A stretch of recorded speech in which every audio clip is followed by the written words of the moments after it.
Bum bum bum bum bum bum bum. Bum bum bum bum bum bum. Bum bum bum bum. Bum bum bum bum. Hey everybody, come on in. Well, KB44, KB44, it's your first Periscope. All right, you lucky. Imagine your first Periscope being this one. It's like you won the lottery. Good to see you all, all my regulars. And before we get going, what do we need? You know what we need. We need the simultaneous sip, and all you need for that is a cup or a mug or a glass, a tankard, chalice or stein, a canteen, jug or flask, a vessel of any kind. Fill it with your favorite liquid. I like coffee. And join me now for the unparalleled pleasure, the dopamine hit of the day, the thing that makes everything better, including the pandemic, racism, the economy, you name it. It's called the simultaneous sip, and it happens now. Go.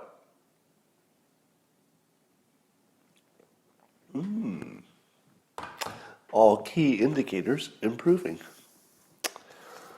So a number of people have contacted me in a variety of ways to say that my evening periscopes had been very beneficial to them during the pandemic. And I appreciate that. And I wish I could keep doing that all the time. But having a morning thing and an evening thing 7 days a week is really hard. I don't know if you realize how hard it is to do 2 live streams a day. But here's my suggestion. I'm trying to get married one of these days soon, assuming we can get all the details worked out. Everything's harder in coronavirus times. But I won't be able to add that to my schedule anytime soon. However, I would give you this advice. Have you experimented with turning off the news for a day? And not watching your Twitter for a day? Has anybody done that just as an experiment? I've done that, and it is amazing how different you feel. Because the news and social media is literally designed to make you get all wound up. And it does it really well. It does it so well. And if you just turn it off, and what I find is if I can turn it off like 5 p.m., I still have all the knowledge I need, but I don't get all the extra, worrying. And you just go outside. For example, during the worst of the pandemic and the economy is falling apart and there's protests, and if I look at my screens, the whole world is falling apart.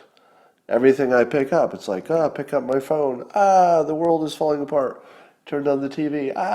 Look at Twitter. The world is falling apart. And then I would just go for a walk. And I'd walk outside and I'd look around and I'd think, there's really nothing different for most of us. For a lot of people, great disruption, of course. We're not minimizing that. But for the great majority of us, things were kind of normal in our little individual lives. It didn't change that much. And I'm not sure if any of that other stuff that's, brewing around the country will make that much difference.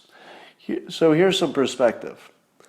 The coronavirus is not going to stop killing people anytime soon, but the number of people it kills is now so small relative to the population of Earth that it doesn't really warrant the same kind of worry it used to. Now, you should still do the minimum of, medically advisable behavior, but it doesn't look like it's going to be the killer that changes the world, in some permanent way. It's pretty obvious now that we'll get through it. So if you had any questions, will we get through it? I think that's answered. The answer is, yeah, we will. Will some hospitals have impact? Probably. Will people die who shouldn't have died if we'd done things differently? Yes. But that's a decision that we've made, and I don't think it hurts that Independence Day fell where it did. Have you thought about the psychological importance, at least in the United States, the fact that Independence Day, literally Independence Day, fell exactly where it did in terms of our thinking about, being shut down and the coronavirus and all that. And I think you saw the outcome. At least young people just said, well, I'm done. I think the young people just said, I don't believe your science. Probably I should have gone to work the whole time because I'm young. My risk was low. People just said, well, how about independence? Now, I don't know if that's the right decision or the wrong decision, but it doesn't matter. It actually doesn't matter if people going out and exposing themselves is right or wrong, because it's going to happen. If there was some choice about, maybe people will go back to the masks and, full protection, but I don't think there's any chance of that. I think it is what it is. Let's just deal with what it is, which is a lot of people will die, but not a lot of people compared to all the people in the world. And we live in a risky world. So, of course, if I'm the one who dies, I'll feel pretty bad about it. But nonetheless, humans have chosen freedom over safety. We have explicitly chosen freedom over safety.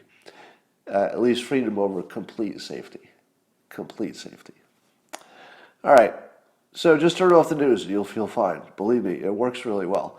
Also, make sure that you get exercise every day. Have you experimented with this yet? When the pandemic got kicked off, or first was getting kicked off, one of the things I told you is to get exercise every day. Go for a walk at least. Do something every day. And I've experimented with what happens when I don't. If something happens and events overtake me, and I can't exercise on a day that I plan to, and then I test, and then I consciously say, okay, today I did not exercise. How do I feel tonight? And you can really tell. You can really tell. I don't sleep well. My mood isn't the same. It's completely different.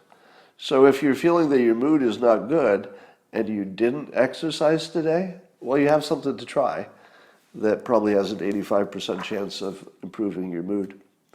I am loving seeing the Kanye panic that is being caused on the left, because people assume that if Kanye ran as some kind of a third party or independent, he would take more votes from the left than the right and guarantee Trump the victory. So it is funny to watch their panic on that.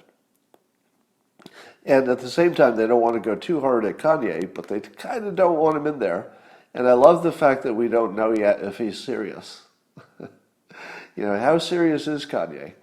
And even more to the point, does he need to be serious? Because Kanye could just put the thought out there and see what happens, and maybe decide to be serious if other people are serious. Here's what I'm expecting. I think the next presidential poll has to include him, doesn't it? Do you think Rasmussen can do a poll without adding Kanye to it? I think they'll have to do it both ways for a while.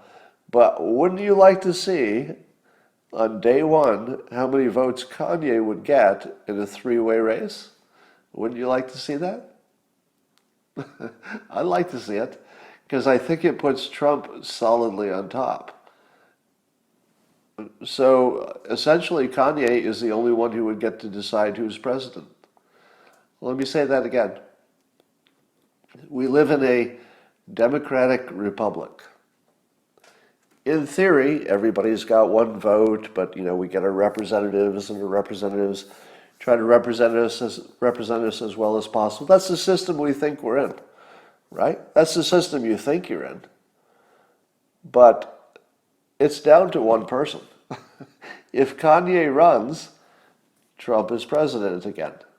If he doesn't run, according to the polls, it's Biden. The entire democratic system came down to one guy, and all he had to do was tweet. Kanye West wrote one tweet and took over the country, meaning that he gets to pick the president. If you think you get to pick the president, well, you're wrong. You don't. Only Kanye gets to pick the president. If he bows out, probably Biden. If he stays in, Probably Trump. It's just down to one person. Now, could anything be more absurd? And it gets funnier. What is the biggest issue in the news that's not the pandemic? The biggest issue in the news is that we live in a white supremacist society. That's right. We live in a white supremacist society in which the only person who gets to decide who our president is Kanye West. I'm not making this up. You know that what I just said is absolutely true. I mean, statistically, anything can happen, right? But as a basic fact, Kanye West is the only person who gets to vote this fucking year. And I'm not even unhappy about it. Are you? I'm not sure that's a worse system.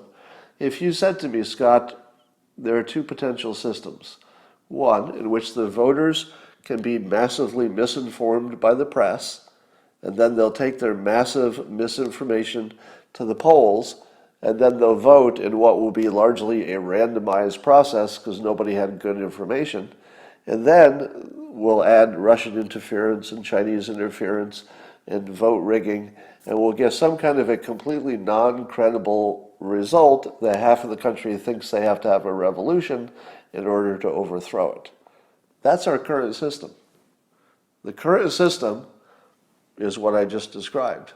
A completely non-credible system in which people are brainwashed for the wrong information, don't believe they are, vote anyway, and you get some completely random, ridiculous result. Compare that system to, let's let Kanye figure it out. Let Kanye decide. Can you honestly tell me you get a better result from the current system than saying, how about we just let Kanye figure it out? I don't know which one's better. If you say you know which one of those two systems gives you a better outcome, I think you're lying. I think you're lying. You don't know that. Now, what would be a bad system is to give one person complete power, right? Then you have a dictator, blah, blah, blah, etc. But if it just sort of happened, it just sort of accidentally happened that the only person who gets to make a decision is Kanye, I don't know, that might be okay. Let me blow your mind for a while, all right? Here's the most mind-blowing thought you've ever had. Well, I guess I oversold it. Take that down to, it's one of many mind-blowing thoughts that you might have over the course of your year. It goes like this. If Kanye is serious, let's say he stays in the race, here's my claim. He will be the first president we ever had that you wouldn't doubt his motives. Right? Think about it. We've never had a president where you didn't doubt their motives the entire time. Now, you might not doubt their motives sort of in general, but rather you doubt them on specific decisions. Like, well, that feels a little friendly to the big, military-industrial complex. Or, is that a little bit racist? I can't tell. Or, did you just do that because your base needs to hear it, but you know it's not true? Think about it. We've never had any kind of president who at least the other team said, I think they really mean what they're saying. We've never had that. He would be the first president who, when he said something, it could be brilliant, it could be not brilliant. But the one thing you wouldn't doubt is, did he mean it? Is it exactly what he was thinking? Yeah. It would be the first time you ever had a president who you wouldn't wonder if he was trying to do the right thing. You wouldn't even wonder. He would definitely be trying to do the right thing. Why in the hell would he do it otherwise, right? It wouldn't make any sense. So what would be in Kanye's best interest? Like, even if you said, all right, Scott, you're being a little too generous here. Everybody's selfish. So Kanye is a person. He's a human being. So, of course, he'll have some selfish motives, too. To which I ask you, what? What would they be? To make money? No. To improve his reputation? Politics isn't going to do that. To, what? Feed his ego? Kanye is exactly who you see, right? He has a big ego, which he earned by doing big things. I don't know. Is that a problem? Doesn't look like a problem. So anyway, he would be interesting. And if I had to guess, I'd say, I don't know, it's 50-50 whether he's serious about this thing. And I'm not sure he's decided yet, so we'll find out. Here's a way to know if you are in a bubble. I started the other day to make a list of people I thought were independent thinkers. And it was a pretty short list. People who you could depend on to look at the information and just come up with an independent opinion that is not the same as what the media is assigning to people. So there's only I can think of maybe 20 people, and some of them are obvious, right? You could pretty much depend on Mike Cernovich to have an opinion that's a well thought out opinion that doesn't match anybody else's, an independent thought. You could expect that of maybe a Joe Rogan or Eric Weinstein. You could expect it of, you can think of a dozen people. Michael Malice, Matt Taibbi. Tucker is I think the people who work on TV news have a little bit of a constraint on what they can do. So, but Tucker would be a free thinker within that environment, yeah. Yeah, Naval would be an obvious one. Matt Gaetz, surprisingly, for someone who's a professional politician, Matt Gaetz does seem to be able to take opinions that don't match up with his party's average. So I would say that, yes. All right, so, so you see a number of other names there. So here's how to tell if you're one of those independent thinkers or if your opinions have been assigned to you. Think about who your favorite news source is. It could be the network or it could be an individual. So you might be saying, oh, it's Tucker or it's, I don't know, Don Lemon or whoever it is. But think about who your favorite news source is and then ask yourself which of your opinions disagree with that source. If the answer is none, yes, Glenn Greenwald is another one, Bill Maher is another one, Gutfeld is another one, Greg Gutfeld. Yeah. What's funny is that you all come up with the same names. Like, I didn't have to seed that list. The list would look the same if you had just made it yourself. Rand Paul, okay. I'll say Rand Paul. Yeah, I think we could add him to the list as a independent thinker. It's hard if your job is senator.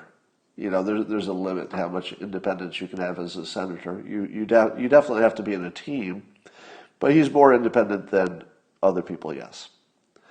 All right, so ask yourself that question.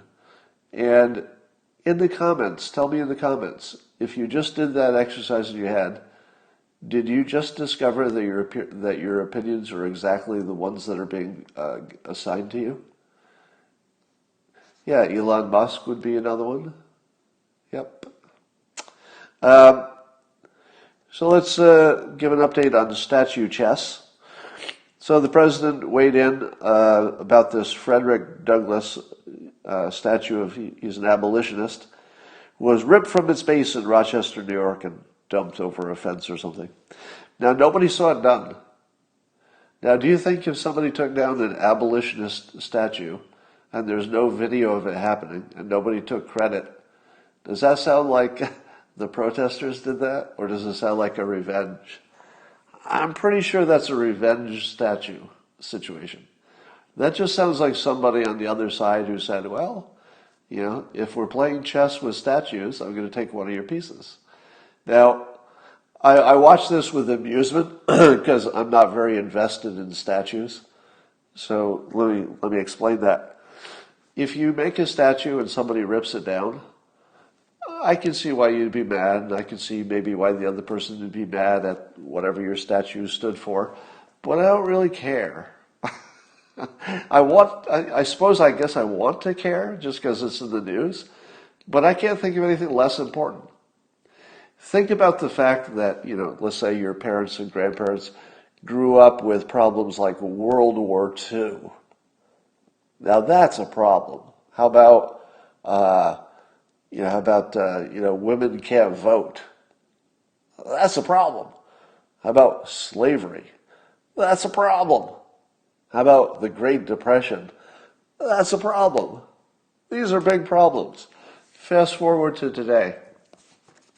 Hey, somebody ruined a statue that my team likes. Well, we'll ruin your statue. That's it? Have we become such ridiculous whiners that we think the world is ending because we're having a chess game with statues? Do you know how many statues I care about? None. None. There's not a single statue I care about. Well, I'll make an exception for, let's say, the Lincoln Monument. You know, the ones that are actually so famous.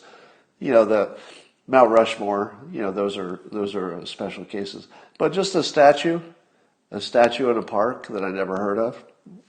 If you're getting worked up over statues, I think you're missing the bigger picture that if all that's happening is our statues are coming down, that doesn't feel like a big problem. Now, I understand the argument. Let me make the argument for you.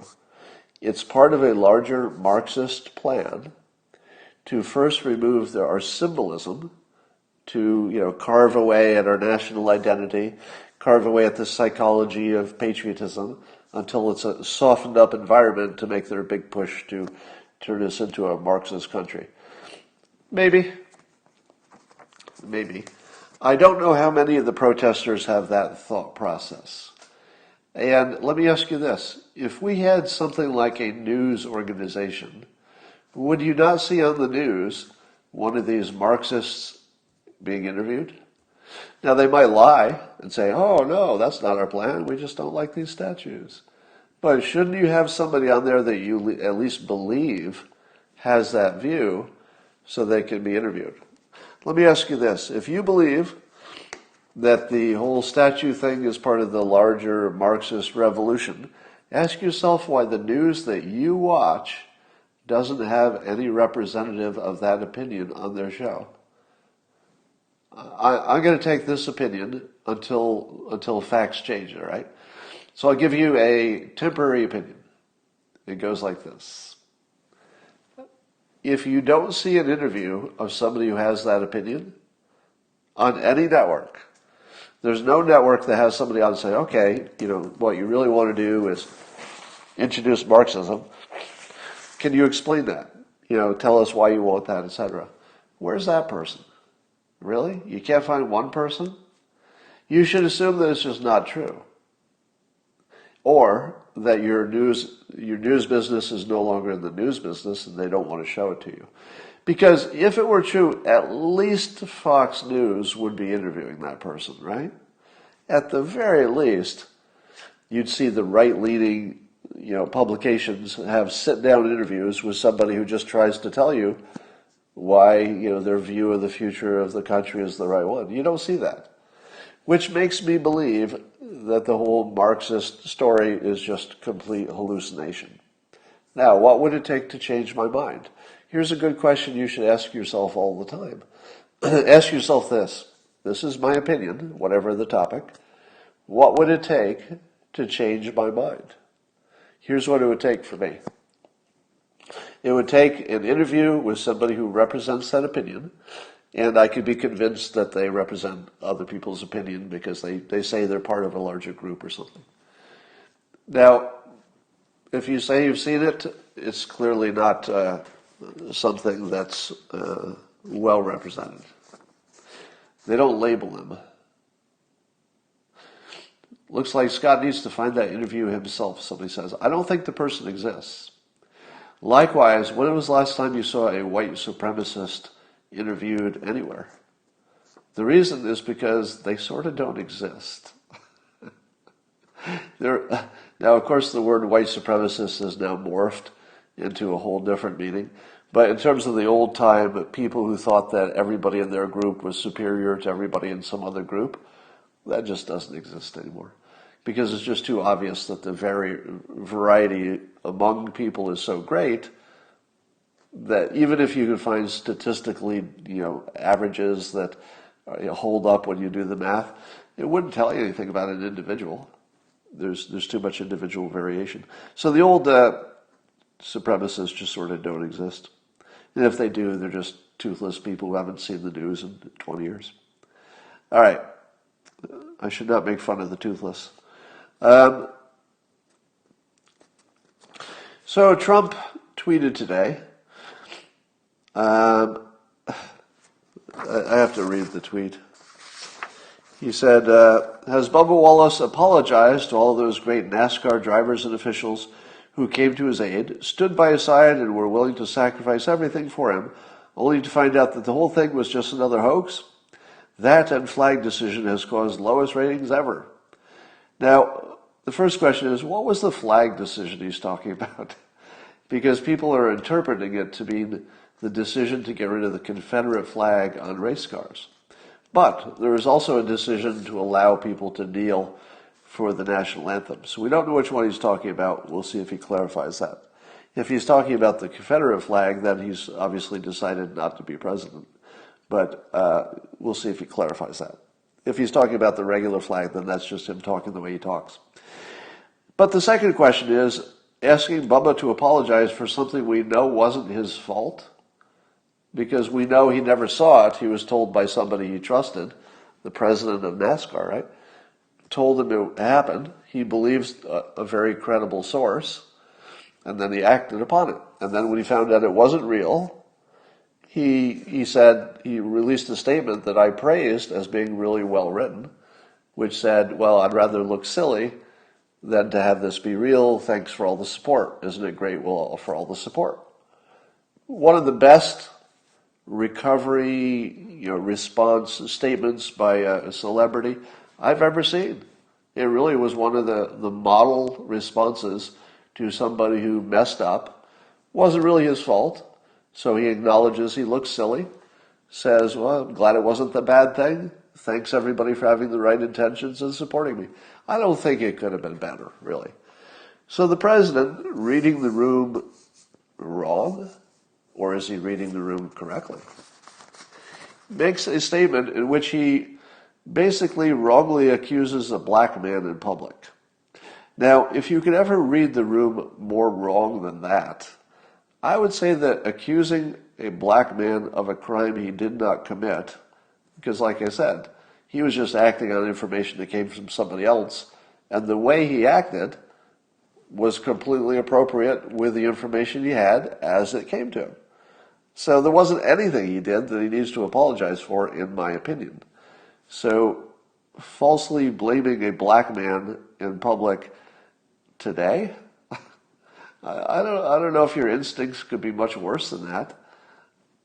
Now, I can see why it riles up the base. You'd like to think it's not because of racism, but rather, he just represents somebody on the other side. But I don't know, this just looked like such an own goal that you got to turn this one turns the slaughter meter back.